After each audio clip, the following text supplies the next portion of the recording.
In a world where the news gets twisted, John and Tom stand tall, never wasted. MAGA hats on, they take the stage. With laughter and facts, they break the cage. Unsanctioned voices feel less and bold, turning the tide, watch the truth unfold. Unsanctioned America, hear their call. With a duo on fire, they'll never fall. From the heart of the right, they bring the fight, lasting through the night, shining light. Oh,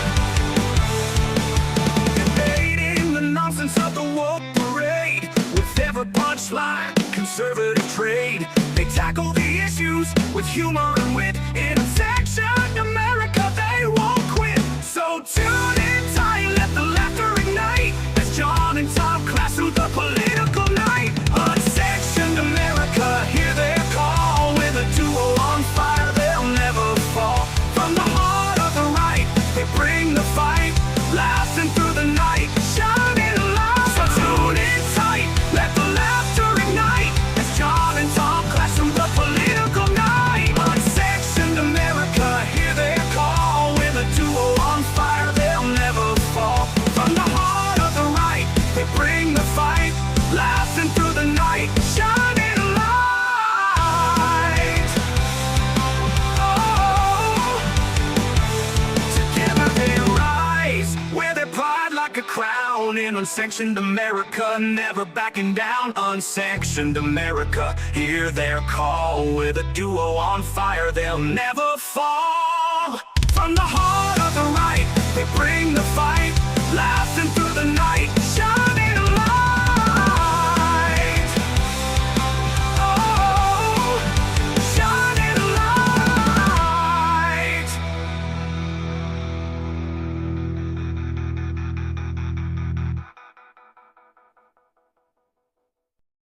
Hear these words: we will not comply. So don't even think about it. We will not shut down our schools. We will not accept your lockdowns. We will not abide by your mask mandates. And we will not tolerate your vaccine mandates. We will not let it happen. When I'm back in the White House, I will use every available authority to cut federal funding to any school, college, airline, or public transportation system that imposes a mask mandate or a vaccine mandate. Thank you very much.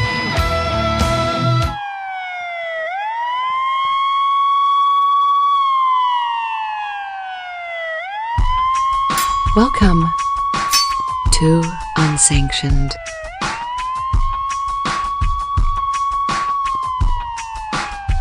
It's an inevitability that the hyper-populist, non-college educated part of Trump's base, which is the plurality at the minimum, a majority if you take certain arguments, we're always going to be preconditioned to believe that the word immigration or the word visa always in their minds means brown people bad.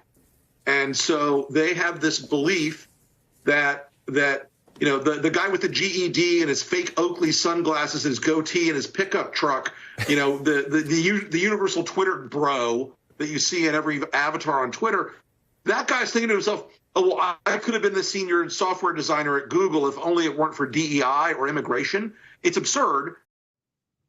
Yeah, that guy is absurd, wow. John. What an insult, you know what I mean? And as soon as I saw that, by the way, that's Rick Wilson. He, along with George Conway, started the Lincoln Project. These guys are a couple of idiots who have egg on their face. They tried so hard to prevent President Trump from being president once again, and they failed miserably. So they get on the air. They're trying to help create this division between MAGA, which we're going to talk about during the show. But what an insult to people in general, putting that out there, talking about fake Oakley sunglasses and pickup trucks and GEDs. What an idiot. I mean, this is the most insulting thing ever. This is exactly why people hate the left, because you can't be yourself. You know, like we're in a world today where you're expected to accept anything, right? Oh, here's a guy in a dress with lipstick on, you know, stealing luggage. oh, Joe Biden appoints him to his administration. We're supposed to be like, oh, yay, she's so brave. Don't dare insult them, you know. Yeah, don't dare insult them. But they're insulting 50% of Americans, 80% of people who are related to those 50%. I mean, it's two different worlds. You want us to accept the ridiculous, but they can accept people for who they are. No. I mean, it's just so elitist. And I mean, it's just so, you want to talk about what is discrimination. They're discriminating against, the common American. That's what they hate. That's what they hate. They hate the common American.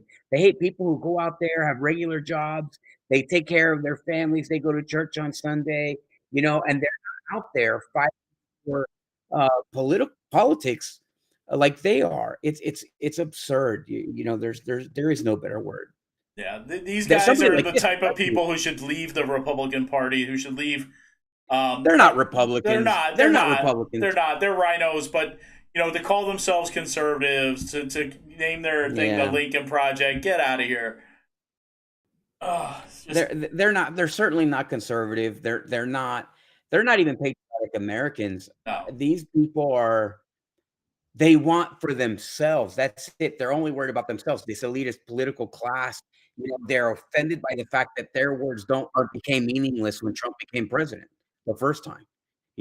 Trump became president. All of a sudden, George Conway's opinions meant nothing because Trump didn't care about him, and the Americans didn't care about anybody like George Conway. They care about is what we're experiencing for our families. Right. I just insulted everyone. I mean, it's just incredible. And here's the thing: you can get a GED and end up with a law degree. You can get a GED and end up as the software engineer at any of these corporations. I mean, that the fact that he thinks that you can't just shows what a worthless human being he is. Yeah. And I mean, and this is, his judge of character is the last thing that we should listen to, considering that he started that organization that apparently one of the founders was arrested for being a pedophile, right? I mean, and their sole focus is to go after President Trump. They have no other focus besides trying to keep Trump out of the White House. That was their whole goal. And all their money comes from Democrats. Yeah. So what does it tell you? I mean, I don't know, just worthless. It's crazy. The first video, now that's something worth talking about. And we're going to spend a lot of time talking about it on the show, because this H-1B visa conversation has really been a storm that's going on, right? This is a thunderstorm across the country. People are talking about it left and right. And it shows, number one, that the Republican Party and MAGA itself, the Republican Party we knew is not a homogeneous organization, because you have the rhinos and you have the MAGA and America First people, right? Now you have MAGA and America First people, and you're finding out they're not homogeneous either, right? So they're having like these things. But I suspect that a lot of the controversy is created by bots and fake people than it is the reality. I think that the average America First MAGA person is a reasonable, understanding, pragmatic person who understands that our country has a set of priorities. It's not that we don't like people. It's not that we don't want good for this person or that person. It's that we have a priority. Number one, we're going to take care of our country first. We're going to take care of the American citizens first. And everything else comes after that. And so that's the priority, and that's the way that the policy should be developed. But we're going to talk a lot about that on this show. And this show is the first of season 3 of Unsanctioned America. So kudos. You didn't do any fireworks or nothing, Tom. I thought you would have some fireworks set up or something. Okay, so anyways, this is episode 300, January 1, 2025. Happy New Year. Merry Christmas. God bless all of you and your families. Thank you for joining us and for watching. We're going to do a quick prayer. We're going to get right into the show and get it done as quickly as possible. Lord, we are truly grateful. This is a brand new year. We have so much to get done, so much that has been accomplished, and everything that is accomplished, everything that we do it, number one, to make your world a better place, and number two, to glorify your name. We truly appreciate this new year. New year is for new beginnings. It's for continued hard work. It's for realizing what's important in life. And that's what we're going to dedicate the show to tonight, things that are important. So in your son's name, Jesus Christ, we pray. Amen. Amen. All right. So let's get to it, Tom. Let's get into some news.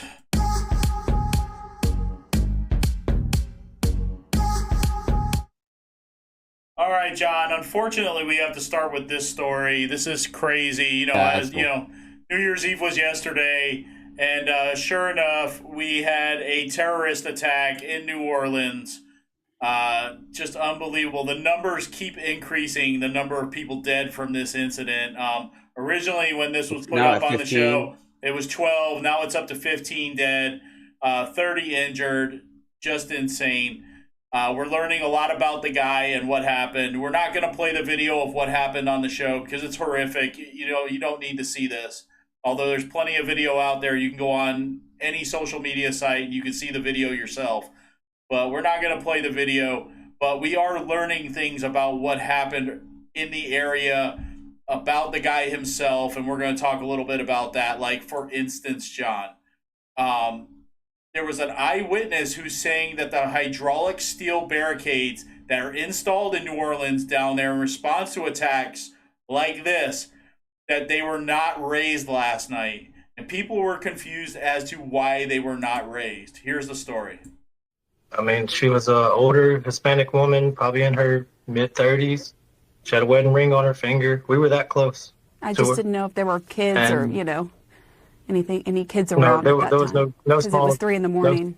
No small children. Okay. No small children. I mean, none in our area.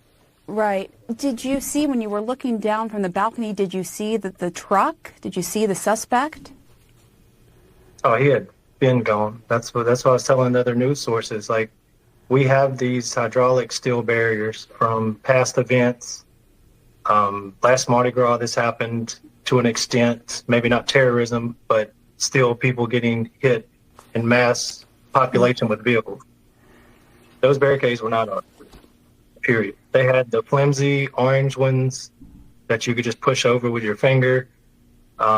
We actually thought it was kind of odd because usually when you get to Bourbon Street, you can turn your back to Canal and not worry about anything. You can just walk the street, especially on New Year's, and there were still vehicles coming after 8 p.m.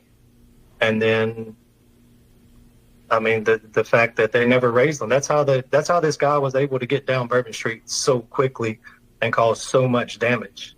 Because there's other barricades past the Canal and Bourbon intersection. There's more like every 2-3 blocks.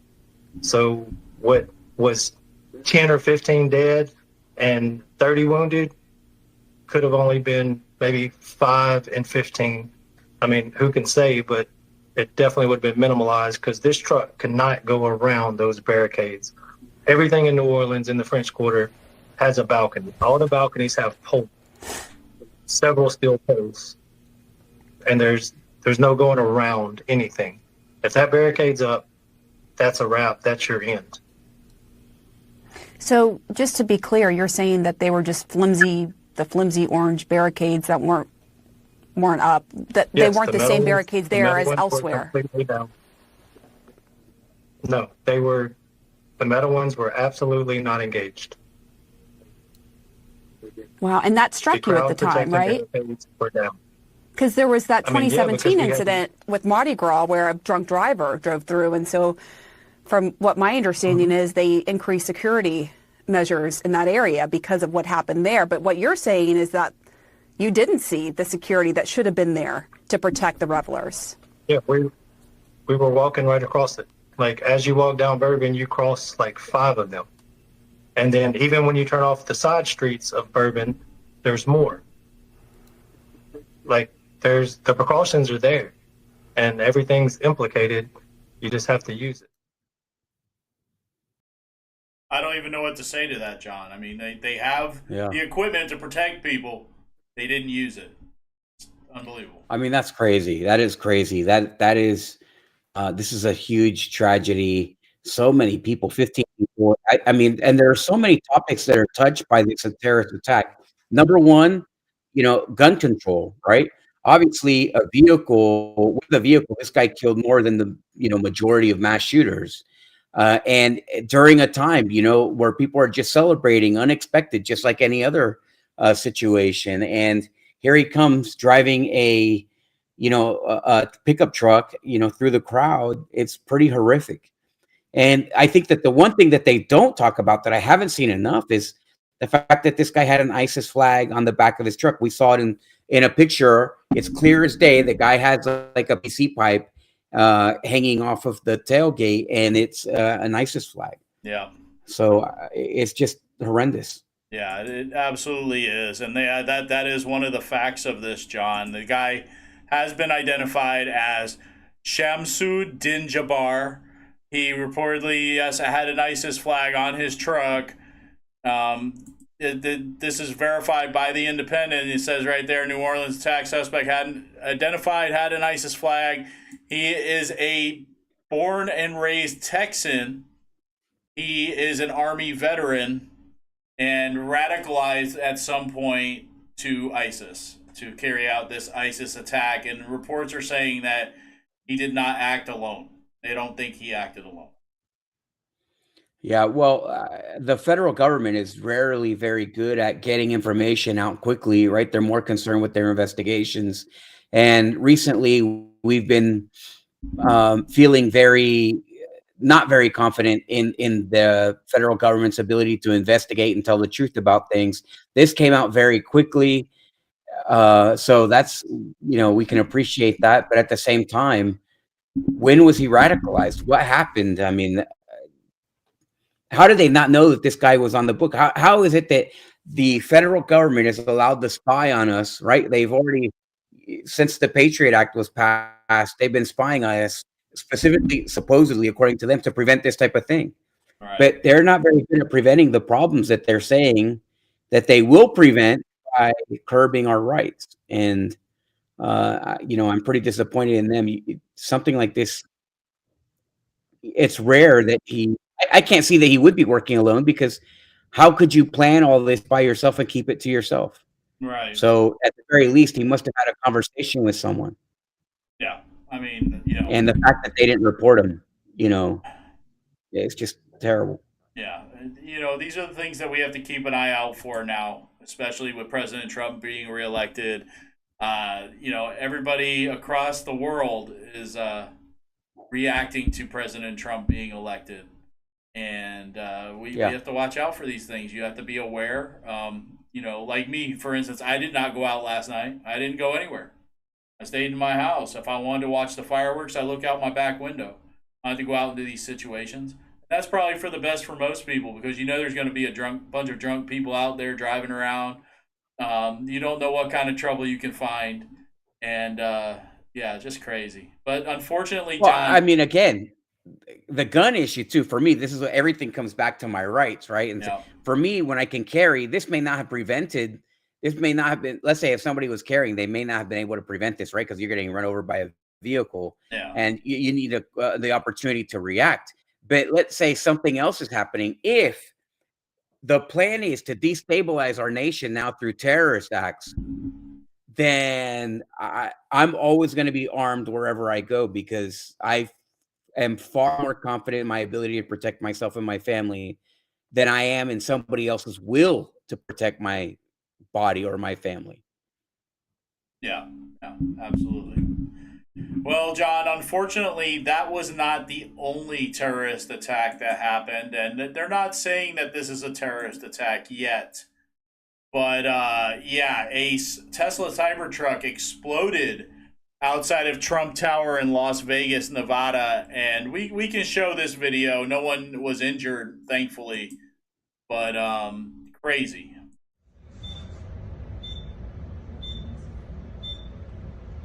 Copy.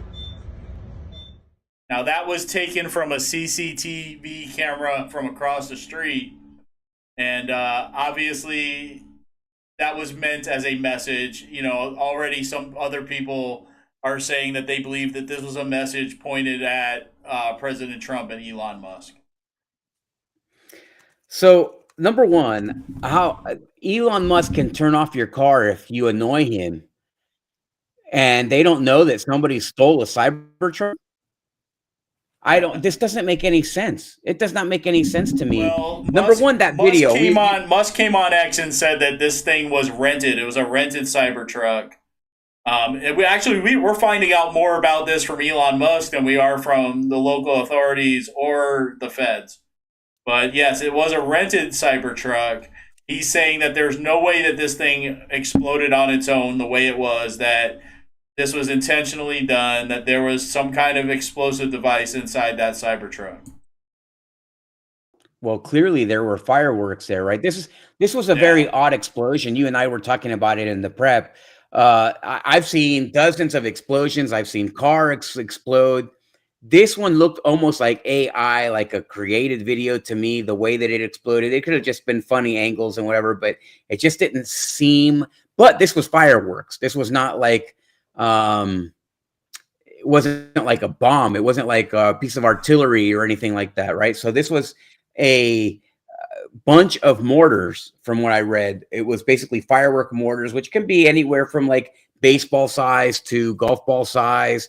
And it's filled with obviously explosive powder, and it's meant to be put in a tube and shot up. And these are the fireworks that you see for like the city, a municipal fire parade type of thing. Yeah. But fireworks parade. But this is all very strange. Who rented it? Why we don't know who that is, right? The federal government. This is a rental vehicle. We don't know who rented it yet. We don't know if this was related. Although they're saying that these events were not related, but those are things we still don't know. How can they not be related? For me, I find it hard to believe that it's not related. And I'm not saying that the same party sent these two people to go do these actions. I'm just saying it has to be related, because this kind of carnage, chaos, is coming from the same place. From my perspective, it's coming from a will to destabilize, and it's coming from a place of either anti-Trump or anti-America, right? Yeah. It has to be one of those two things. And if it's anti-Trump, who could it be? And then if it's anti-America, who could it be? This guy had a flag up on his truck, the first guy from New Orleans, and it was an ISIS flag. And there's no doubt in my mind that, that it's feasible that somebody was converted to some kind of, fanatical form of Islam, and they wanted to go blow themselves up or do something stupid like this. That's fine.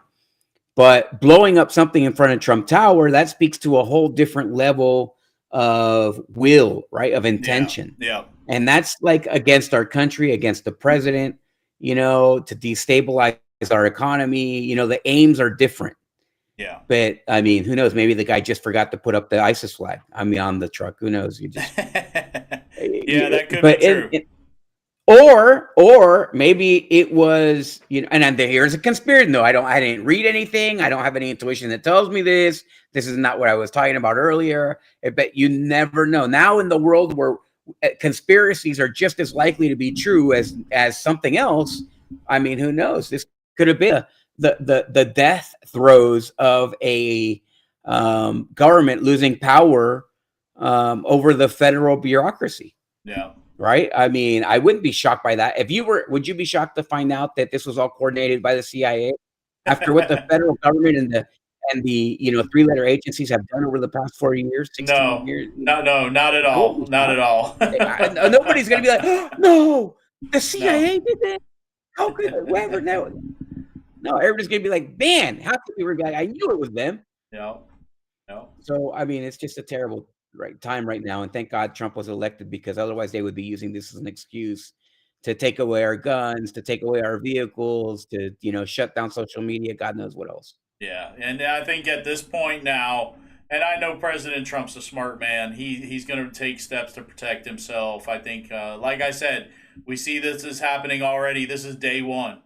So we need to make sure that we stay aware of what's going on and our surroundings. So let's get into this discussion, John. And this is a touchy subject. It's been dividing a lot of MAGA as of late, or at least that's the goal of some, is to divide MAGA. We have this H-1B visa drama and controversy that's going on.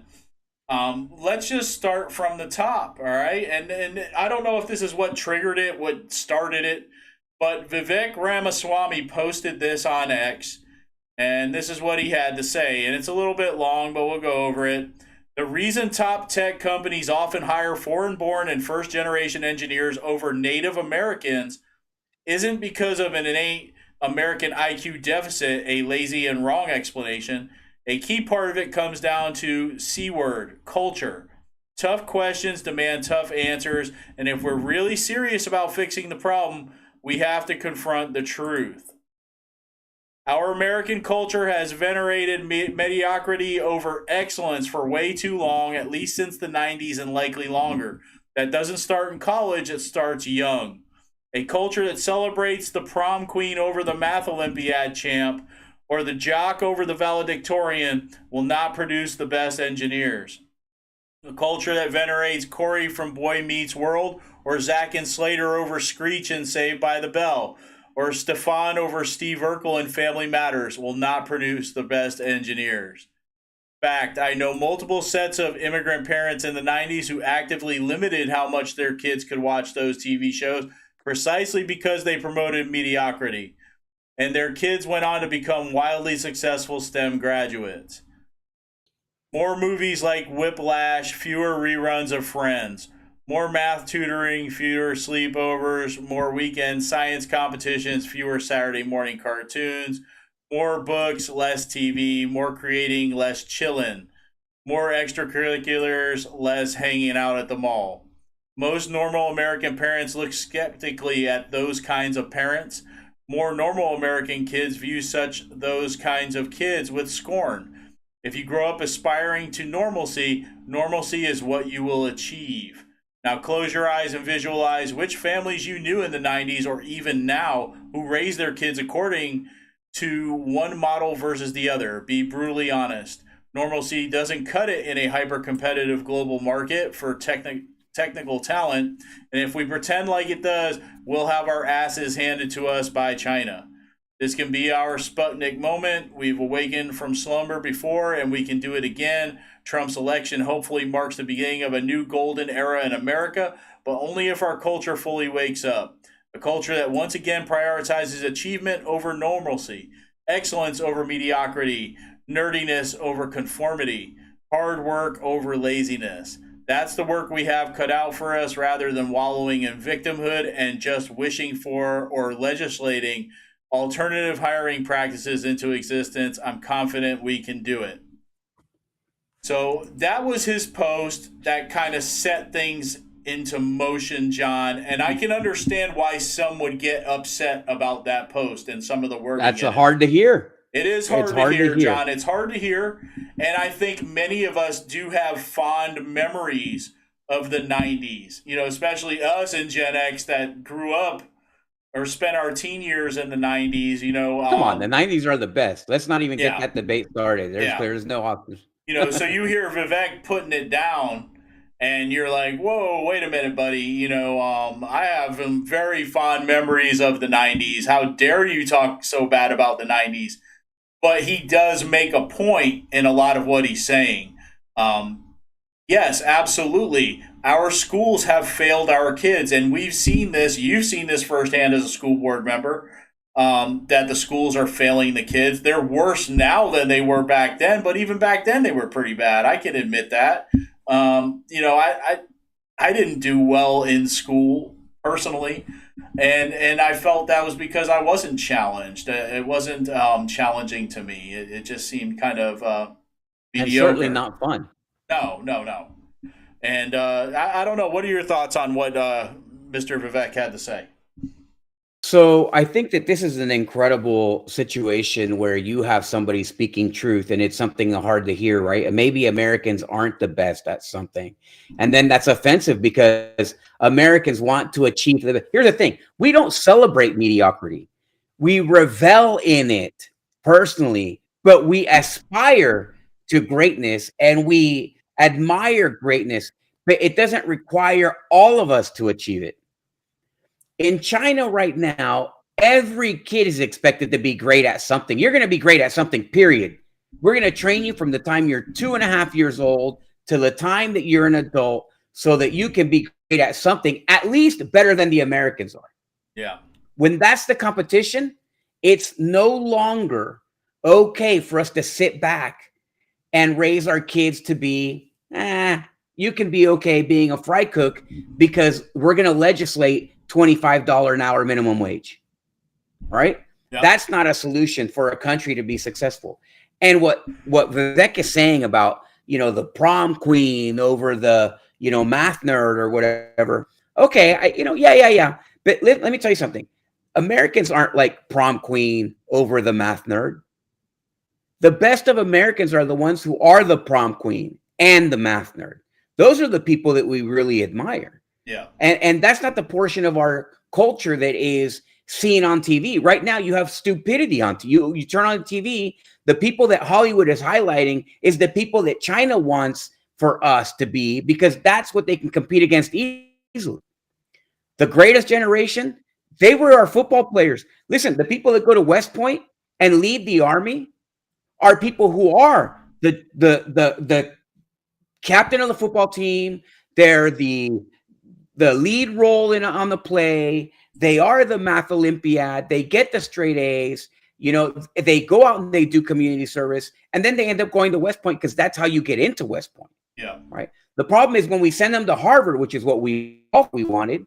Right. That was the dream in the 90s. Wow. If you could get into Harvard, that was so cool. Right. Yeah. Now you send your kid to Harvard and they ruin your kid. Yeah. So, I mean, it's not just the culture. It's what the people that we entrusted with our future have ruined our culture. Yeah. We trusted Hollywood to entertain us. Instead, they manipulated us. We trusted education to educate us. Instead, they manipulated us. We trusted the government to legislate for the good of the people. Instead, they manipulated us. So we put our trust into all these people. They don't represent what the world is seeing in Americans is not the Americans that you and I know.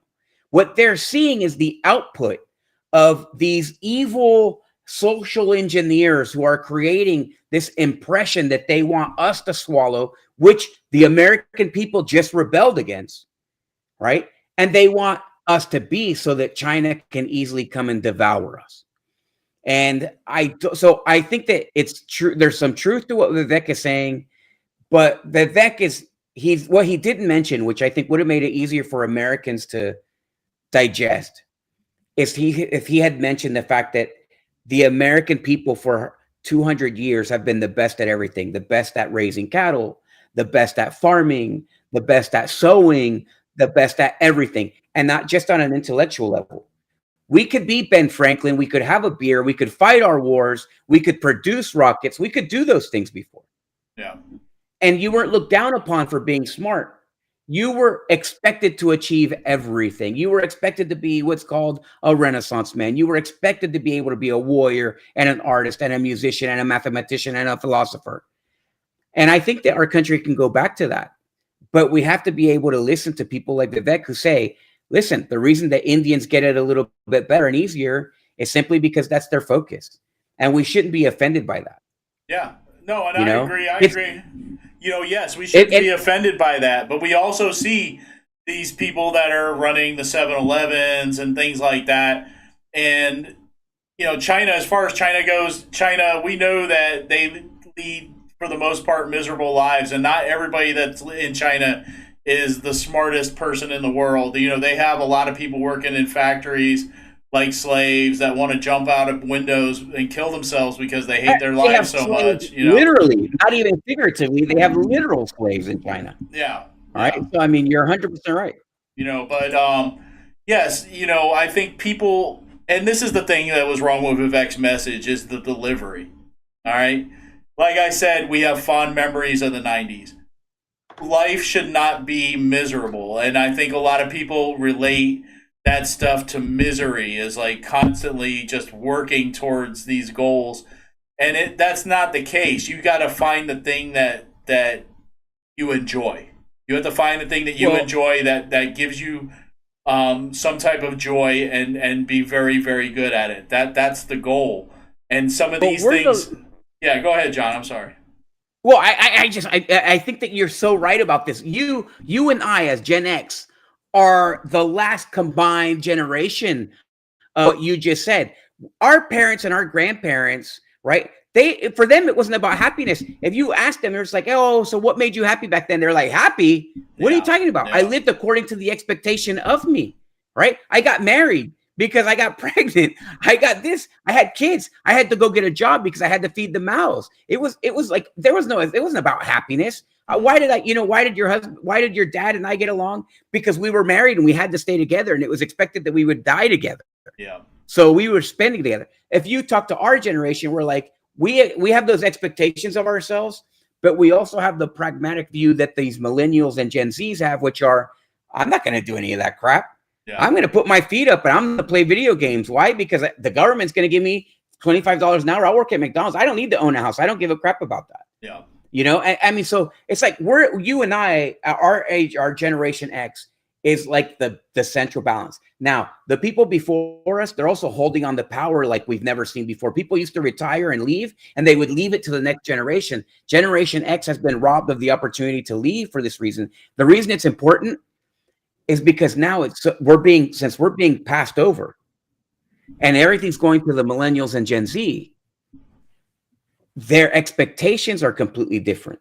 So there in India to yesterday was like the United States 50 years ago, 60 years ago, 70 or 80 years ago, in the sense that they have the expectation, this isn't about your happiness. We're going to arrange your marriage, and you're going to go out and you're going to be a doctor, and then you're going to support all of your brothers and sisters, and you're going to support your parents. Yeah, but you're going to honor the family, and you're not going to do anything to disrespect the family, you know.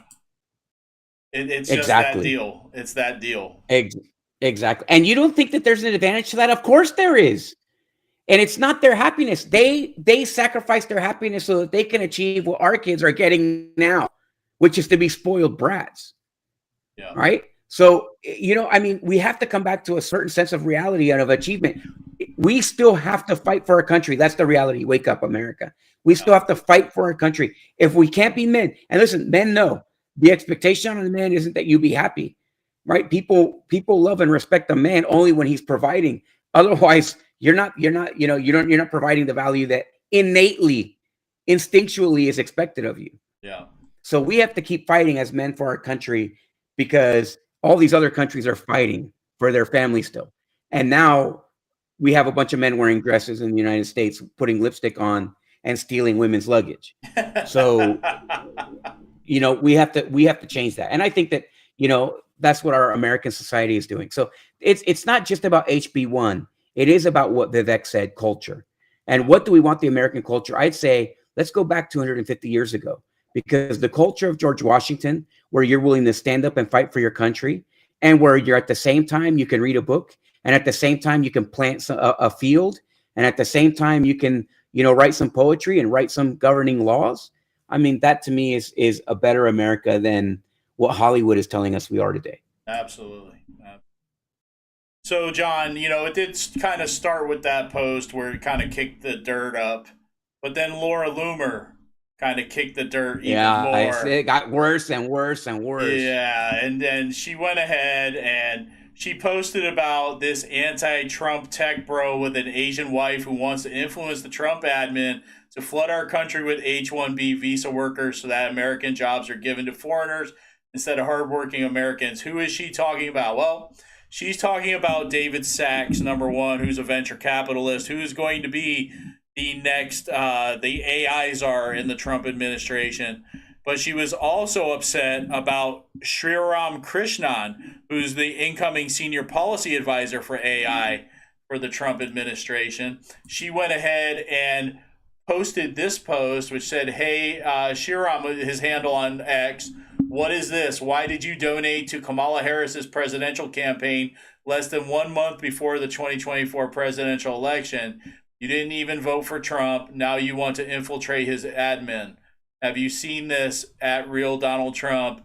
And it's a link to the FEC records where he made the donation to Kamala Harris. So after she did that, she got deplatformed.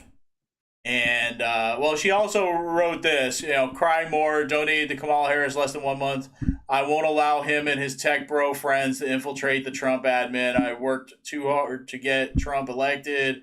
Stay mad. I don't give a F. So that led to her getting deplatformed. There it is. We've temporarily limited some of your account features. She violated X rules. They're saying that she doxed the man. And she put out this video along with that post that I talked about earlier. Here's this video. American workers are losing jobs because of H-1B visa bill. I know the H-1B very well, and it's something that I frankly use, and I shouldn't be allowed to use. We shouldn't have it. It lets companies recruit foreign talent for emerging engineering and scientific jobs. Here we go. Hello, everybody. Now, today's event is hosted by billionaire venture capitalist David Sachs and Chamath Palihapitiya. That could rack up around $250 million for Trump's presidential campaign. The more important point, I think, Mr. President, is we need high-skilled workers in this country. Yes. So Meta is now laying off 13% of its staff. Tech giant Amazon planning to cut 10,000 employees. We need high-skilled workers. The tech sector shed more than 386,000 jobs in 2022 and the first half of 2023. And that number is climbing. Get somebody super intelligent from India. Leo Pereiro had just received high performance reviews. He expected a raise and a promotion. And instead, I was given the news that in 90 days, my job was over and I had to train my replacement. And we could get these great people into our country. I could be sitting at my desk and somebody would be flown in from another country, right? Sit at my same desk and chair and take over what I was doing. It was the most humiliating and demoralizing thing I've ever gone through in my life. You please promise us you will give us more ability to import the best and brightest around the world to America. I do promise. I know the H-1B very well. And second of all, I think it's very important to say, well, I'm a businessman and I have to do what I have to do. And it's sitting there waiting for you, but it's very bad. It's very bad for business in terms of, it's very bad for our workers, and it's unfair for our workers, and we should end it. These are the forgotten men and women of our country.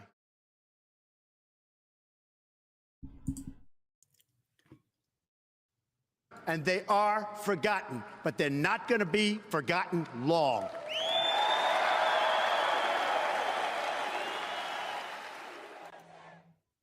All right, so yeah, she posted that video along with the thing. She got deplatformed for doxing Shriram Krishnan, posting that FEC link to his records, which, you know, show his address. And, you know, there is a point that the video does make, John. Most of the H-1B visa recipients are coming from India and China. 74%, almost 75% from India. I get what she's doing. I don't know if I would consider it doxing what she did. She posted a link to the FEC website, which means you click on it, you can go and see what's there, right? It's not like she posted his address straight to X for everyone to see. But she did get deplatformed. I mean, it doesn't matter, in my opinion, because it's public record. The guy made a contribution to Kamala Harris. I think that that's a pertinent public discussion.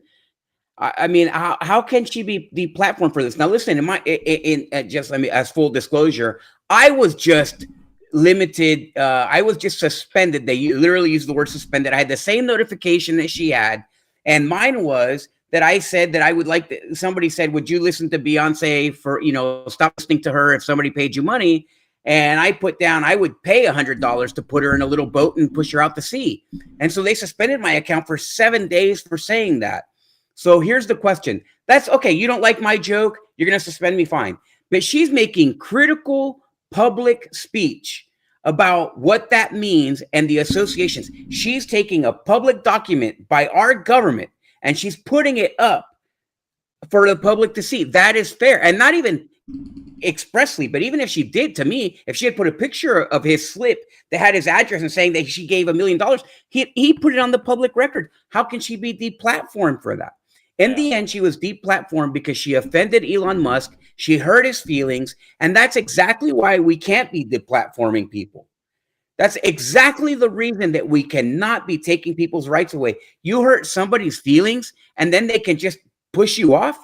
Well, if that's the case, then we need to change the way that social media operates, or the way that we have access to it, or something. And here's the thing: it is a private platform. It belongs to Elon Musk. He doesn't have to give anybody access to it. That's fine. But then you should not be protected from a lawsuit from, let's say, me, Jar Arguello. I lose my stuff. I lose my account. I should be able to sue Twitter for doing it and take them to court over it. I could win or I could lose. Laura Luma could sue them. She could win or she could lose. But either way, she has the right to sue. That is free market, open system, capitalism. That's the way it's supposed to operate. What Elon Musk is doing is taking the advantage of having the government protect him from lawsuits, and then at the same time using it as his own personal project. I'm not in favor of. I don't like it. I tend to not agree with everything that she says, Laura Loomer, but I do agree with a lot of what she says. I agree with her points on HB1. You and I, again, were talking about it before the show. Yeah. For me, if a company takes advantage of HB1, it can't be for cost. If they bring in an HB1 person, it can't cost less than bringing and training an American person.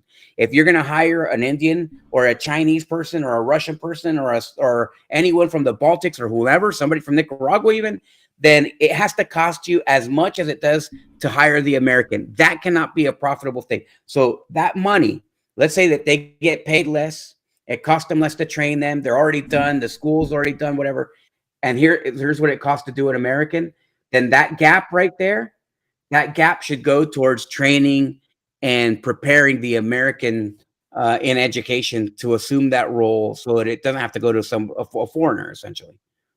So I can't be cheaper. We can't allow it to be cheaper for companies to do that. Human beings are not to be bottom line. They're supposed to be intention and the purpose of why we do things. It can't be just a bottom line number to anyone. That's not the way our country should operate. No, I agree. And John, just so you know, we're not up on X right now. I don't know why. We are not on X right now. We're not. No, we're on Facebook. We are on Rumble. We are on D Live. We are on a couple of other places, but we are not live on X. What I did was I shared the Rumble link on X. I don't know why it didn't go up on my page. It's not up on your X account either, but mine's limited. It says that I'm not allowed to post for a week. Now like 6 days or 5 days or something. But I don't know. I see it on the unsanctioned. There's an unsanctioned Twitter, unsanctioned USA, and unsanctioned media, unsanctioned MDA, and I think it's on there. So and it has there's a good number of people watching on those channels. So you picked the right one to watch tonight, I guess. I don't know what's going on with that. We'll try to start afterwards. Yeah, but I mean, I'm limited, so I cannot post anyways. I'm not surprised that it's not on mine. I am surprised it's not on that it's not going out on yours right now. Yeah. Here's the thing: if we're gonna pay, and this is just a sidebar while you're looking at that, if you're gonna pay, right? Like we have check marks, and the show has a check mark, and if we you know what, John? paying, I know why. Why? It went up under the Florida one. Under the Florida one, but yeah. Oh, no way. Don't tell me that, Tom. No way. Yeah. It's up on Florida, but that's okay. No way, Tom. No way. Yeah. Really? Oh my gosh, that's terrible. That's a tragedy, because if we did that, are you sure? Yeah, I'm 100% sure. Because our channels, then the headlines are going to be all wrong and stuff, right? Yeah. It says unsanctioned Florida number 38. Oh,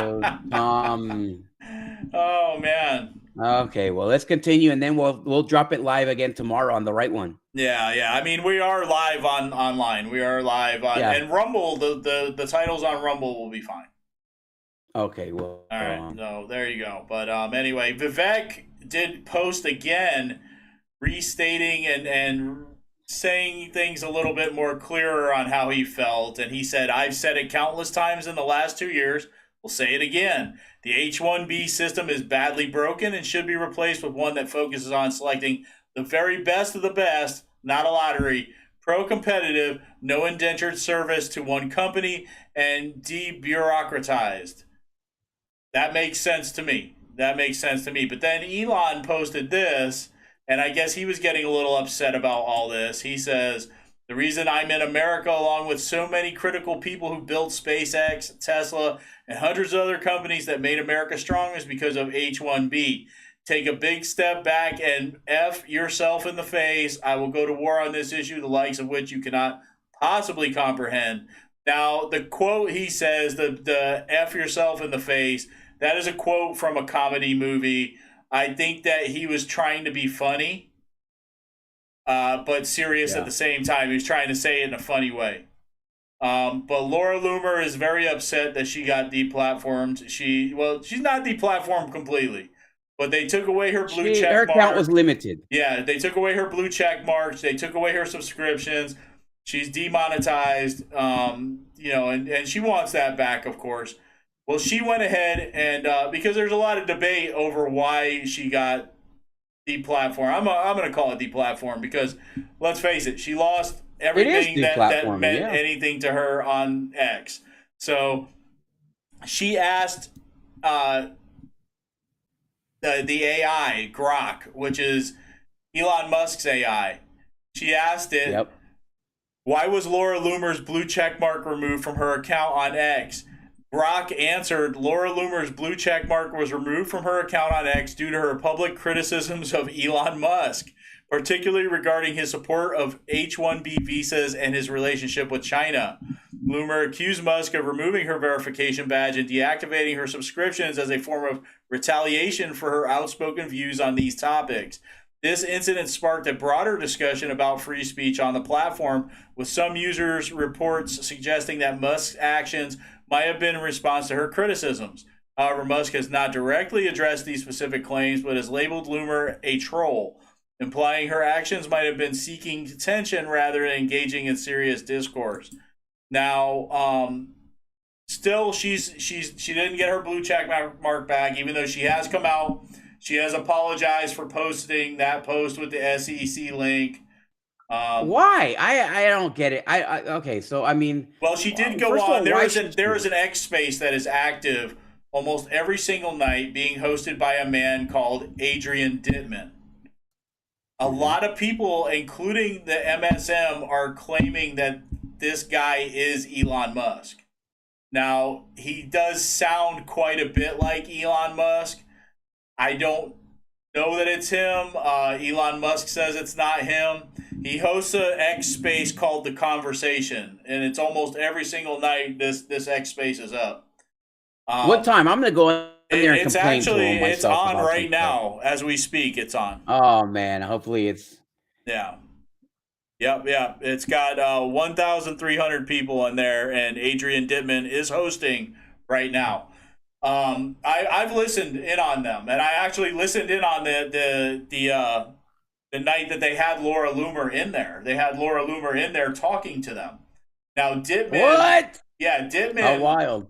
Dittman is, I guess, a tech bro. I can tell you about him in a second. Let me see.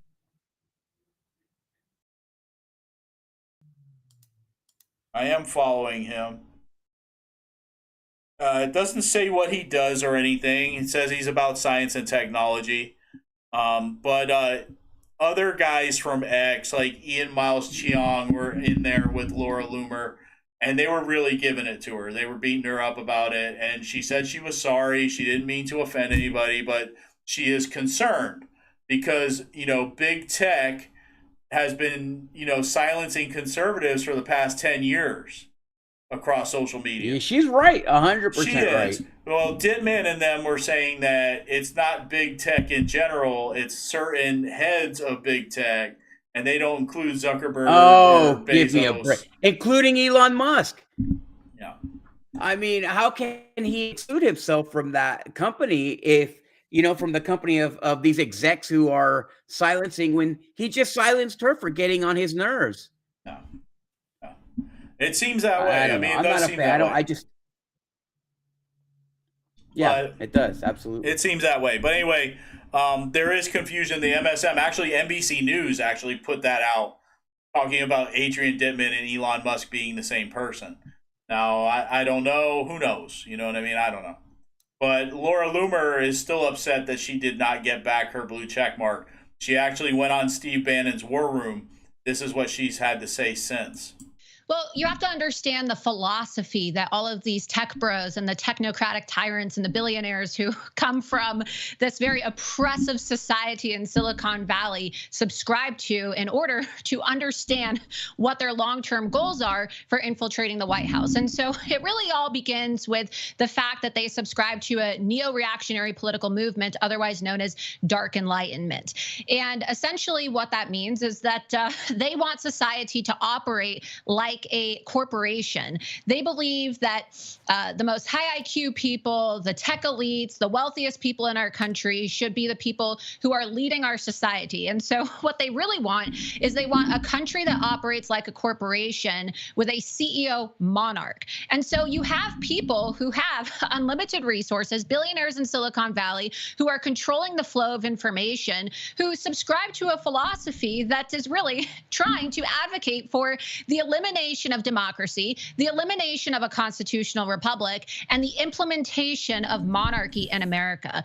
And Peter Thiel subscribes to this, and I really do believe that people like Elon Musk subscribe to this ideology. J.D. Vance, who is now the incoming vice president, has also subscribed to this ideology, and you can see that he's actually spoken out about how he supports dark enlightenment. So I mean, this is a true reason to be concerned for Laura Loomer, and I agree with it 100%.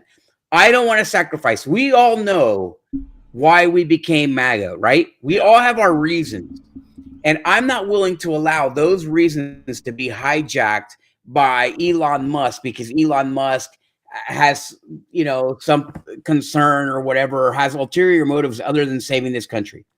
As long as his motives are saving this country, as long as all those tech bros, as they're called, as long as they're concerned, their first priority is to save the country, then I don't care.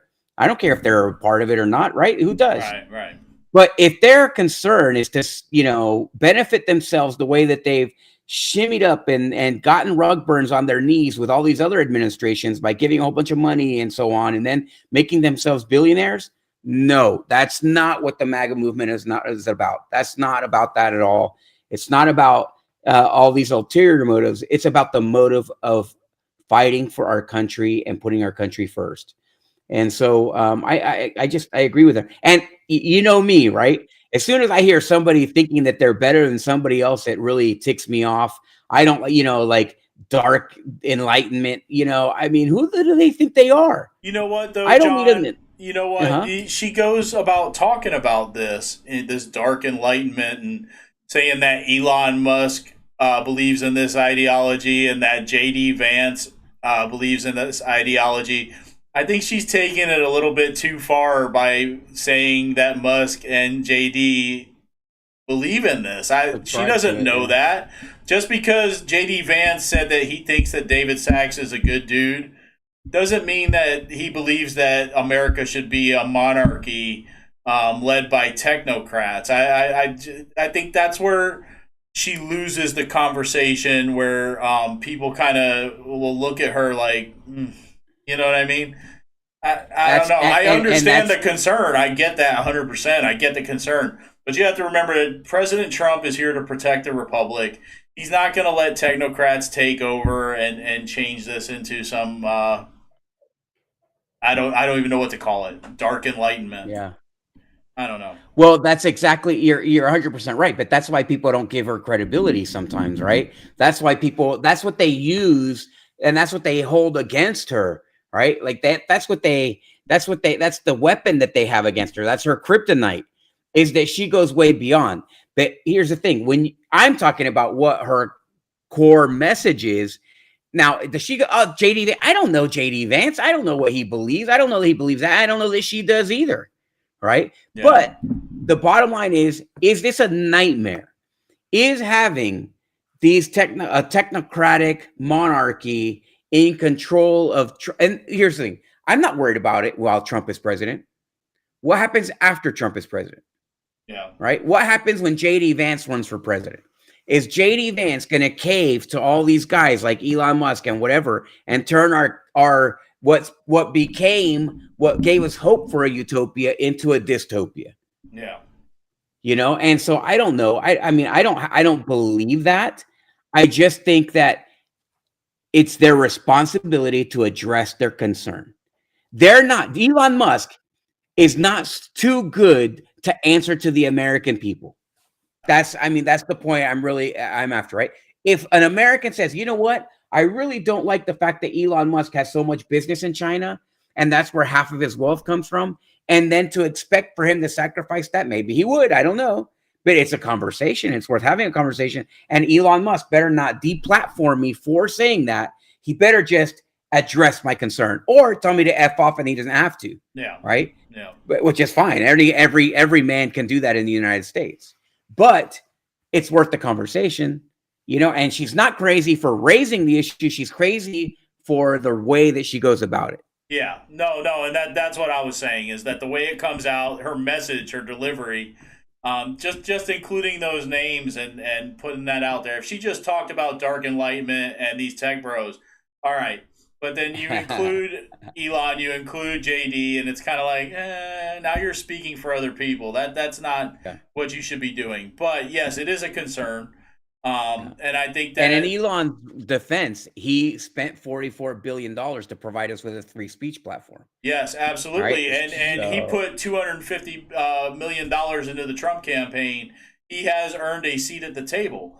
But I think at the same time, you know, it's his platform. He can do what he wants with it. If he wanted to take away her monetization, it is what it is. She did do her part. She did apologize. And he has toned down his rhetoric too. He admits that there are problems with the system. And I think we can all agree on that. And there's nothing more at the end of the day, Tom, do you think here's my concern. And you know, I've always been like I've liked Elon, but I'm also a skeptic, right? Yeah. So at the end of the day, if the American people decide, you know what, HB1B, no more, gone. And he said what in his tweet? I'll fight to the death over this. So then what is it? Are you more important than the American people? You believe it in so much because you came here on an HB1B, okay, on an H1B. I mean, I don't know. That's, to me, that's an issue. So is that's the issue that you're willing to die on? That's the hill you're willing to die on. Well, I think you know, like he has toned down his rhetoric since then. Yeah. But I think he is passionate about it.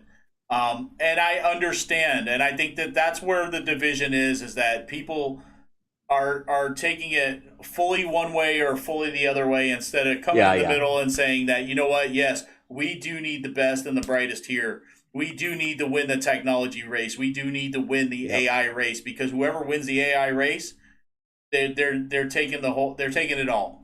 You know what I mean? They're going to be number one. So yes, we do need the best and brightest, but we don't need more 7-Eleven workers. We don't need more dishwashers. We don't need more Chippendales dancers in Las Vegas. We don't need any of those people.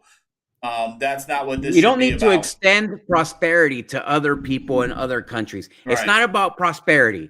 It's about America first. So if you're going to bring an immigrant here, it better be for the benefit of America, not the benefit of that individual from another country. Right. I mean, that to me is I keep saying HB1, H1B conversation, you know? Right.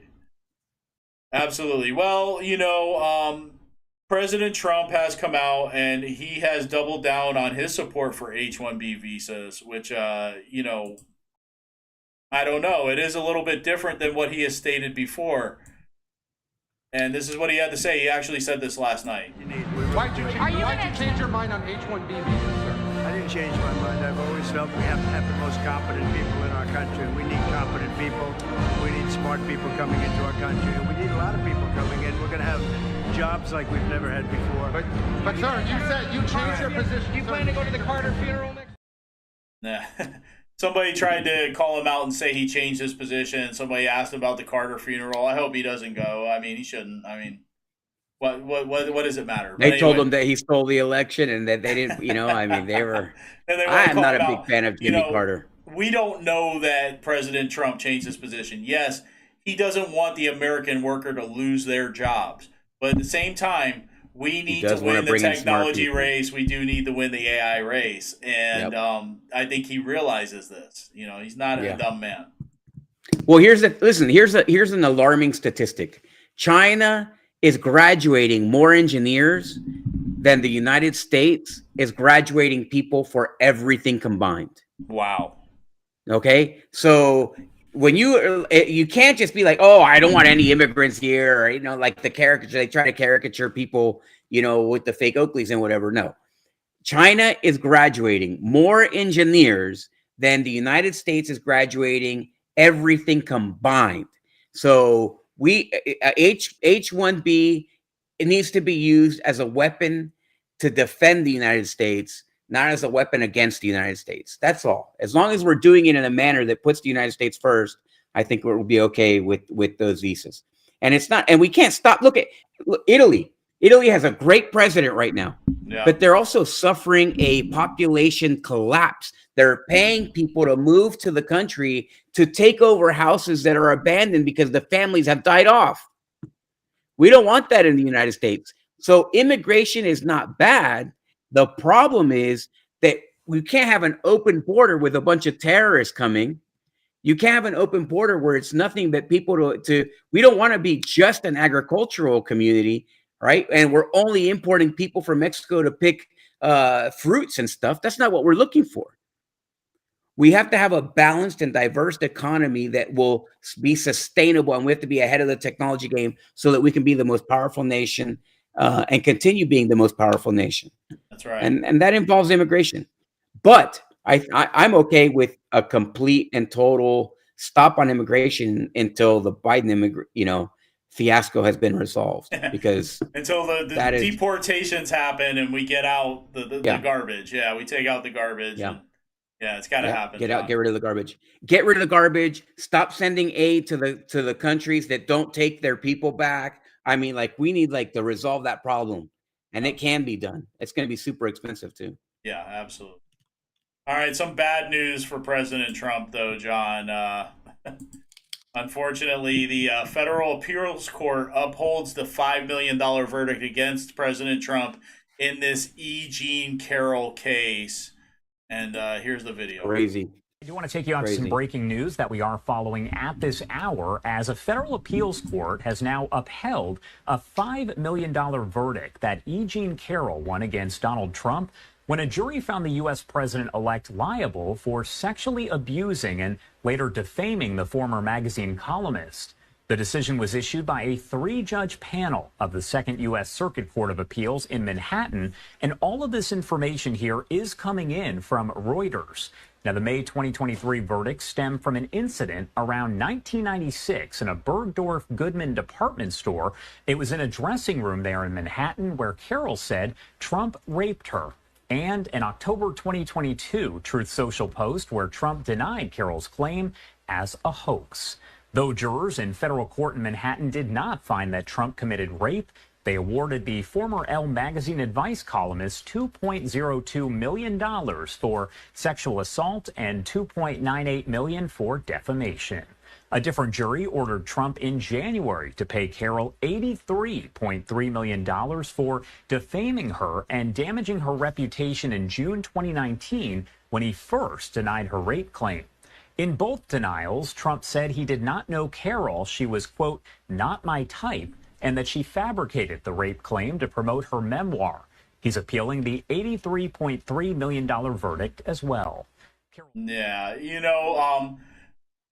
he's never going to get a fair trial from any court in New York City. I don't care what court you put it in. It's never going to get a fair trial. We talked about this woman on prior shows, John. This woman is batshit crazy. She paints rocks. She names rats. She has pet rats that she names that are wild rats. They're not like actual trained rats or anything. They're crazy. They're wild rats. Trained rats. Yeah, I guess some people train rats, but these are not. These are She's wild a trained rat. rats She's that are trained out by there. the DNC. She names the rats, including one of them she named Tits. Okay, this woman is out of her mind. How anybody could ever believe anything this woman says, I don't know. But yeah, these courts in New York seem to believe her, and they seem to be fully against President Trump. They don't believe her. Trained rats. I mean, this lady is a trained rat. She's a trained rat by the DNC. Okay, they absolutely. This is they know that this never happened. Exactly. This did not happen, and of course he's not going to get a fair shot in Manhattan. It's just a joke to think that he would. I mean, let's see what happens. I hate to see her get a penny for this. We've shown, like you said, we've shown videos of her. This woman is absolutely, I mean, she seems like a very disturbed person. Yes. And the fact that she could sue Donald Trump for something that happened 20 years, as disturbed as she appears to be, the fact that they can rewrite the laws in New York to allow her to sue Trump is just mind-boggling. That's I can't believe. Even in Manhattan, I'm shocked that this would go. Yeah, she retold her stories differently each time she tells them. It's just insane. But we know that they are totally against President Trump there in New York City. That court and what Letitia James. Yeah, yep. Yeah. How can you trust anything coming from there? All right, John. So before we talk about some other stories from across the nation, we have this message that came from President Trump just recently. I can proudly proclaim that the golden age of America is upon us. On January 20th, the United States will turn the page forever. And as you know, I made a series of big day one promises in my campaign. You know them just as well as I do. And 29 days from now, I intend to keep those promises to the American people. We're going to embark on the most exciting and successful period of reform and renewal in all of American history. We're going to cut your taxes, end inflation, slash your prices, raise your wages, and bring thousands of factories roaring back to America. My administration will live by the motto, promises made, promises kept. We did keep our promise. The actions I have described today are just a small preview of the common sense revolution that's coming soon to America. The people have given us their trust, and in return, we're going to give them the best day one, the biggest first week, and the most extraordinary first 100 days of any president in American history.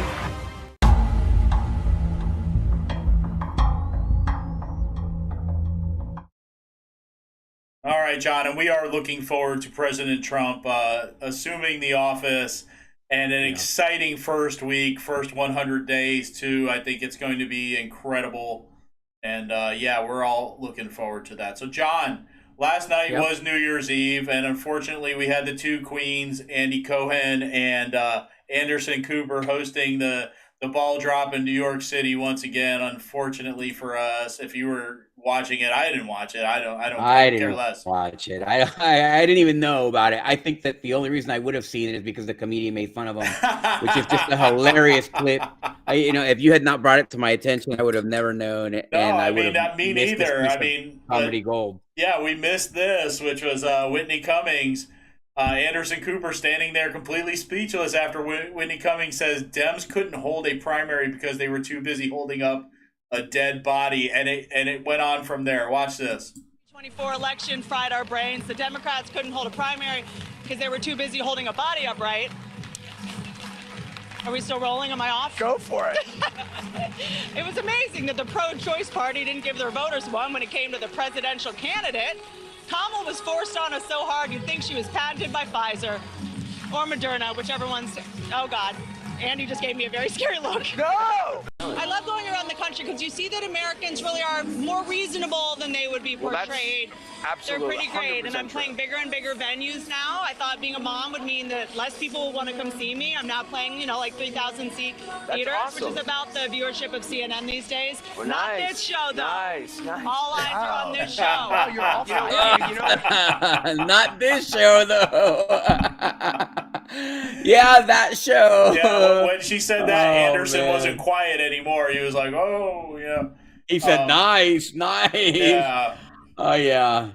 I mean, nobody deserves it more than Anderson Cooper. I think that she was pretty funny, and I doubt that she's a hardcore Republican. Okay, Yeah. It's not about that. It's interesting what she said. I travel around the country, and that she has learned that people are more reasonable than we're made out to be. Yeah. So, of course, nobody wants boys playing women's sports. Nobody wants men in women's locker rooms. Nobody wants all the crazy stupidity going on. Nobody wants this Biden admin that's nothing but hell-bent on DEI practices. I mean, she went on. And I don't know. I'm assuming that she's a Democrat. I would guess that she's a Democrat, but she wasn't going to vote for Kamala Harris. We all knew that a cackle is not a presidential qualification. So I thought it was hilarious. And yeah, CNN sucks. It's garbage. Well, and so is MSNBC. John, you know, we've seen Cenk and Anna Kasparian become more reasonable as of late, right? We've seen by far many others become more reasonable, and maybe Whitney Cummings is one of those people that's become more reasonable, coming to the realization that woke don't work, and it's not working for the Democrat Party, and you know, common sense is where it's at, but common sense is on our side, not on theirs. So I don't know. It's really weird to see some of the things that Anna Kasparian is saying, some of the things that Cenk is saying. I'm just like, whoa, wait a minute, all right? And they're even talking about Kamala Harris, how she's a bad candidate, you know, all these things. Joe Biden, I'm just like, who are these people? Aren't these the ones that say that these are the ones that were on the Young Turks with the house burning down because Trump was going to win, you know? Yeah, exactly. Well, you know what? It's amazing. Here's the thing. This is why I like people. You'll see like our party chairman, Evan Power, will say, "Oh, look at what the Florida GOP has done. We're the greatest. Look, we're converting. We just took 2 liberal Democrats that hate Trump and made them Republican. I don't want those people in my party. No. And the fact that you don't know why these people." That should not be so. The fact that you don't know why people are joining the Republican Party tells me that you're a moron. People are joining for 3 reasons. Number 1 reason is Trump. Yeah. People are joining the Republican Party because of Trump. Number 2 reason is our MVP, even more important than Trump, Joe Biden. Yeah. 4 years of Joe Biden would turn Mao into a Republican. Okay, it would turn Ho Chi Minh into a Republican. Daniel Ortega would become a Republican after 4 years of Biden, okay? Yeah. He's simply the worst president that we have ever had. And his entire administration is the worst that the country has ever had. We have criminals in the White House. People are smoking crack and having sex in Congress, gay sex in Congress, and they film it and they put it out on social media. This is the kind of stuff that's going on right now in our country. And that's why everybody's becoming a Republican. You think that it's because you and your weak chin did it? No. This is a movement of our country. Our country's coming together. We want, like Trump said in that video, a revolution of common sense. That is what's coming down the pipe right now. And we're all looking forward to it. God forbid anything happen, which is why we have to all pray and be vigilant and make sure that Trump is not undermined so that he can turn the clock back to prior to Biden administration. When I was just having a conversation the other day with someone who was telling me, man, the economy was so good. I was doing so great. I was doing this. He was telling me what is going on, blah, blah, blah, blah, blah. An old friend of mine from the Army. And I was like, yeah, remember those days? And remember how good it was? A month prior to COVID, remember how good things were? And I can't wait for that to happen again. By the way, we have more people watching today than we have ever had watching this show. Wow. So thank you. Thank you. God bless you. I really appreciate it. We're having all kinds of technical problems. We have more people watching today than we've ever had before. I really appreciate it. So strange. When you account all of our, and the funny thing is that my account is banned. Yeah. So we're not even streaming. I'm not even streaming on my account. So it's crazy. I actually shared the one stream from Unsanctioned USA onto my X page. And I also posted the Rumble link on my X page. So who knows where it's all coming from, but glad you're with us. So this is very interesting, John, especially with the conversation we had about H-1B visas and the deplatforming of Laura Loomer. President Trump's FCC chairman nominee, Brendan Carr, just declared war on big tech censorship and says ending it is one of his biggest priorities. Here he is. What will you do to make sure that the playing field is level and that big tech doesn't have the same grip on speech that it once did? As you noted, combating tech censorship is going to be one of the top priorities for me. We need to restore Americans' right to free speech. And you mentioned Facebook and other companies. They've been part of a censorship cartel that have worked with advertisers, they've worked with government officials to censor the free speech rights of everyday Americans. And that's got to end, because censorship isn't just about stopping words, it's about stopping ideas. America is a country of founders, of people that have pushed boundaries, pushed frontiers, they've innovated. And when you silence speech, you silence ideas. And we need to unleash America's prosperity again. That's why you feel this vibe shifting in the country, where people know President Trump is about to lead another great American comeback, because this wet blanket of government control is going away, and our economy is going to flourish again. What's so interesting to me is you've got progressives on the left who are saying you've got to abandon X as a platform. You just can't be on it, despite the fact that what Elon is fighting for is free speech. And so you've got to step back and ask yourself and sort of wonder, when the left can't hear something, they stick their head in the sand like an ostrich and they pretend that it's not happening. You've got Ro Khanna saying, don't get off the platform, have a dialogue, have a conversation. Why can't they do that? Yeah, well, I think Ro Khanna's right about that. Free speech, diversity of opinion, those are the bedrocks of democracy. And look, when you look at the mass media in general right now, trust is at an all-time low. It wasn't that long ago, as a historical matter, that trust in mass media, that was the most trusted institution out there. But just look now, Jeff Bezos has an op-ed out talking about how trust in media has absolutely cratered.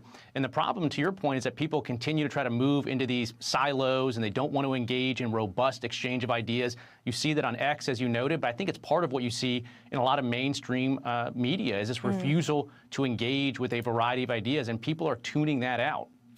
Yeah, I agree. Yeah. And you know what's funny, John? We were talking about he's talking about these silos. Laura Loomer joined Blue Sky, and Blue Sky is the left's Twitter. This is their X app. They've created their own app so they can have their own safe space to go to.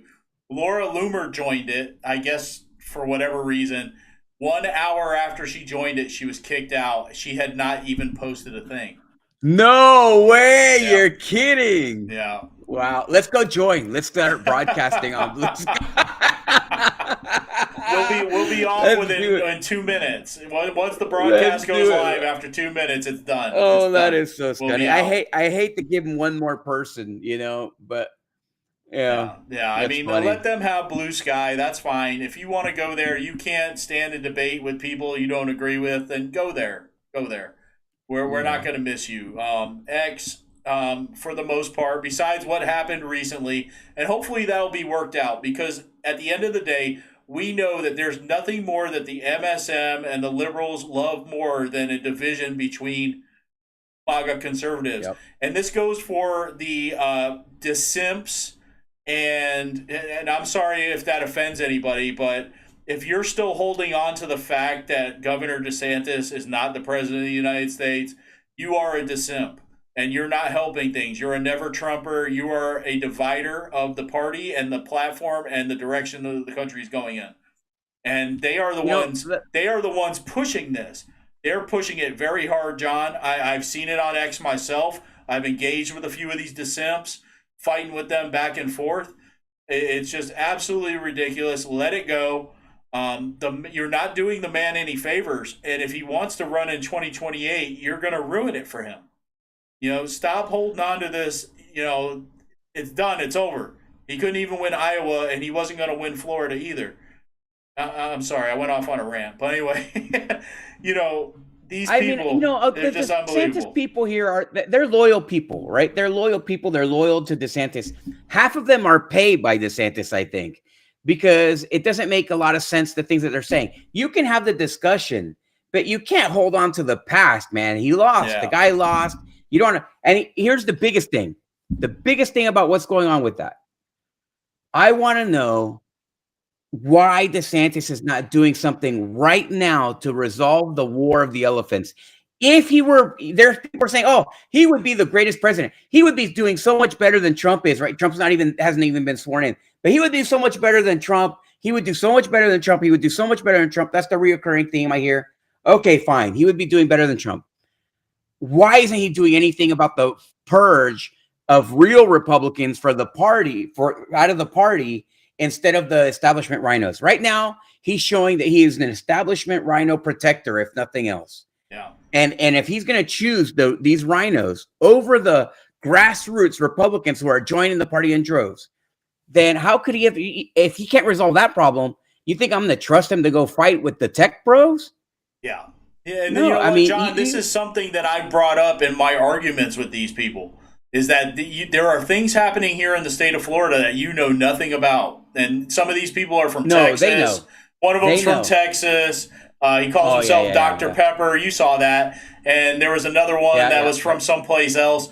There are things happening in the state of Florida that you know nothing about. And that includes the War of the Elephants, where we have the chairman of the Republican Party of Florida, Evan Power, purging America First MAGA Republicans from the party.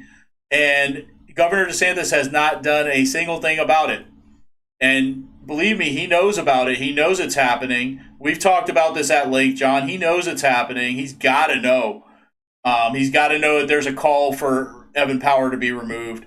He hasn't done a thing to prevent this, and it's still ongoing. There's no end in sight right now. No end in sight.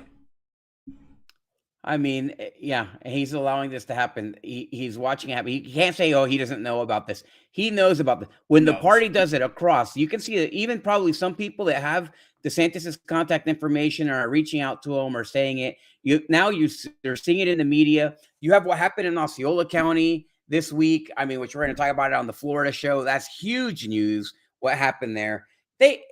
He's allowing a bloodbath to occur in his backyard. And the best leaders don't do that. Yeah. The best leaders, you got to lead everybody. You can't force them to agree with you. You got to be able to bring everybody along. Absolutely. All right, John. So wouldn't you know, the inauguration's coming up. And once again, we are looking at the media talking about pandemics.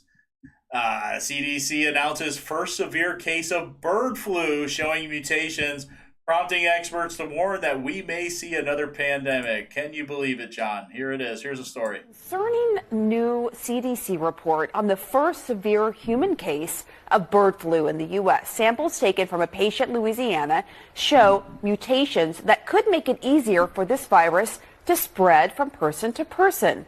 Now, right now, there's no evidence it's been passed along to anyone else, and the CDC says risk to the public remains low. But experts warn a single mutation like this could potentially lead to another pandemic. The virus may mutate and become more easily transmitted person to person. So the more this virus circulates, and specifically co-circulates with human strains, that's going to increase the odds of the virus evolving to more human-to-human transmission. And that of course, could signal another pandemic. Joining us now is Dr. Deborah Birx. You may remember her as the response coordinator for the White House. Oh, we remember her. Coronavirus task force in the first Trump administration. We are very fortunate to have your expertise as we try to figure out what's going on with the bird flu and what it could mean. So far, 65 human cases of bird flu have been reported in the U.S. this year, all contracted by animals. But now we have this new mutation in Louisiana. How worried should we be about bird flu potentially becoming another pandemic? Well, I love the way you said 63 cases, because I have no idea how many cases there were or are, because our number one principle in preventing pandemics is detect. And if you go to the CDC website, you can see that they're monitoring more than 10,000 exposures, but they've only tested 530. What does that mean? That means we're not testing enough. And we know from other viruses that a lot of the spread can be asymptomatic. So we're kind of have our head in the sand about how widespread this is from the zoonotic standpoint, from the animal to human standpoint. Now, also remember, most of those cases described to date happened in the spring and the summer, not when we had H1N1 circulating right now, when we're running the flu pandemic with throughout the United States. So we have rising flu cases, and now we have still zoonotic events coming. So now you've set up for potentially a farm worker getting H5N1, also getting the current flu strain, and reassorting in that individual. To me, enough of this. I don't want to hear any more about this. Nobody believes it. Nobody wants to hear it. We remember her very well from COVID. And the other guy that was in there, he looked like a younger version of Fauci. People get sick. She even said that a majority of cases were happening during the spring and the summer. People were sick. People get sick. It's part of life. Making a bigger deal out of things than what they are. And I think we learned our lessons from COVID, that these people want to make these a big production. You know, they're not interested in you know what's actually happening here. They're actually interested in making money. So I don't know, John. What are you thinking about bird flu? So we have the terrorist attack in New Orleans. We have the truck exploding in front of Trump's hotel, and now you have these guys with this, you know, plandemic, another plandemic going on. I just don't, you know, there's a lot going on here, right? There's a lot going on at the same time. And you have to wonder what is serious and what is not serious. And I just don't think this is, I mean, unless they caused it,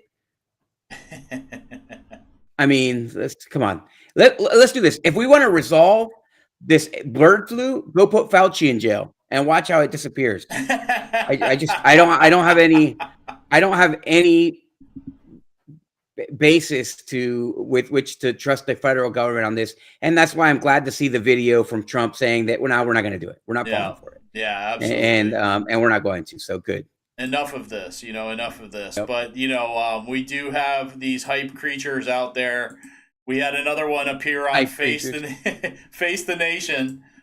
The so-called health expert calls on the Biden administration to get immediate FDA authorization for H5N1 vaccines and get 5 million doses to the American people as fast as possible. Here's the video. Two main things that they should be doing in the days that they have left. The first is to get testing out there. I feel like we should have learned our lesson from COVID that just because we aren't testing, it doesn't mean that the virus isn't there. It just means that we aren't looking for it. We should be having rapid tests, home tests available to all farm workers, to their families, for the clinicians taking care of them, so that we aren't waiting for public labs and CDC labs to tell us what's bird flu or not. And the second very important thing is, this is not like the beginning of COVID where we were dealing with a new virus, we didn't have a vaccine. There actually is a vaccine developed already against H5N1. The Biden administration has contracted with manufacturers to make almost 5 million doses of the vaccine. However, they have not asked the FDA to authorize the vaccine. There's research done on it. They could get this authorized now and also get the vaccine out and to farm workers and to vulnerable people. I think that's the right approach, because we don't know what the Trump administration is going to be doing around bird flu. If they have people coming in with anti-vaccine stances, could they hold up vaccine authorization? If they don't want to know how much bird flu is out there, could they withhold testing? I mean, that's a possibility. And I think the Biden administration in the remaining days should get testing and vaccines widely available, so that at least it empowers state and local health officials and clinicians to do the right thing for their patients. Dr. Wen. And what is the right thing? Is that forcing vaccinations upon people? Could that be the case? No, the right thing. And the right thing is for Fauci to go to jail. That will solve all of our problems. I think that's absolutely. And the next step. You know what's funny, John, is I've seen a meme of that video with that woman with Fauci's face doing the talking because it sounds just like him. Yeah. There's no way. Forget all that garbage. Let people get sick. Take care of yourselves. Make sure that you're eating well and getting your sunlight and taking care of yourselves. And we'll see. We'll wait until Trump is president before we even have any conversation on any kind of national pandemic or anything like that. Because first of all, the last thing that you want is for Biden to be the deciding person on policy on something the scale of COVID, for example. That would be a nightmare. Yeah. Let's just do this. Let's go put Fauci in jail and let's see if the problem goes away. Yeah, that works for me. Let's make sure that Anthony Fauci goes to jail where he belongs, and then we'll be all right, I imagine. But yeah, natural immunity. Take care of yourself. Go outside. That's how you survive these things. That's how you recover from these things. It's not. I hope people have learned their lessons, but I still see people out there, John, with masks on their face out at the grocery store and stuff like that. I know. It's crazy. Ridiculous. It's crazy. All right, John. So to end the show, I wanted to try and end the show with a good story. And this one is pretty good. So a judge in Georgia just issued a ruling forcing Fani Willis to testify under oath before the state Senate to answer for the crime she committed in the Trump RICO case. Yes, and there she is, looking pretty shocked. This isn't from the ruling. It's just a stock video of Fani Willis, but I imagine that's what her face looked like when she knew that she's going to have to testify. She's so smug. She's so smug. I can't wait for her to end up going to jail, man. She's going to lose her license, her bar for sure.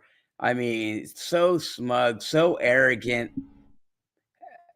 Just, nobody deserves to lose their license as much as she does. Now we need to have Letitia James lose her license and Jack Smith, and then it will be okay. You know what I mean? We can have a little bit more faith in the law in New York and Georgia. But anyway, yeah, John, that is the show. All right. Well, thank God for this great year. In a couple of weeks, we got Donald Trump who's coming to town. What better Christmas present could we have ever received, really, besides Christ himself? This was a great present. We have a brand new America coming in.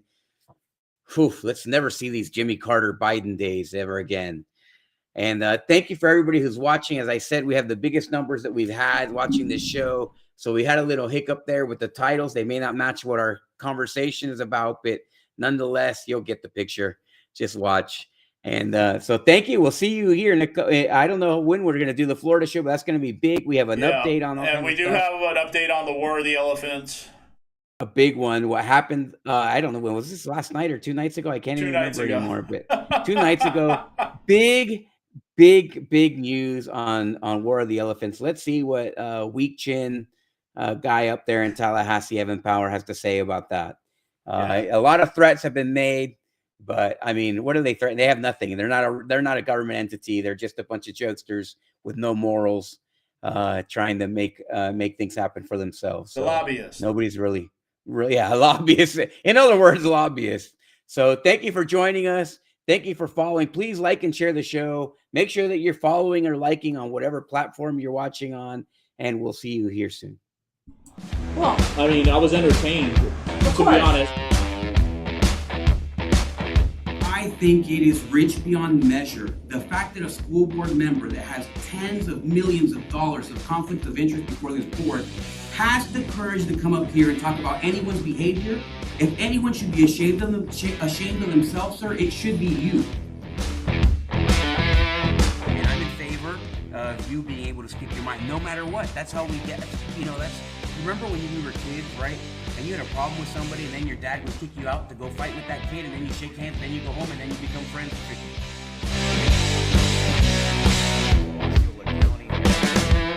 your disgust when they're trying to, take this word and give it meaning that it doesn't have. Like our entire country needs to go through a fasting. You see all of these new age hippies, right? They're constantly fasting. They're doing starvation diets, or they won't eat for this, or what is it called? Like some kind of intermittent fasting. Intermittent. You know, it's not just us.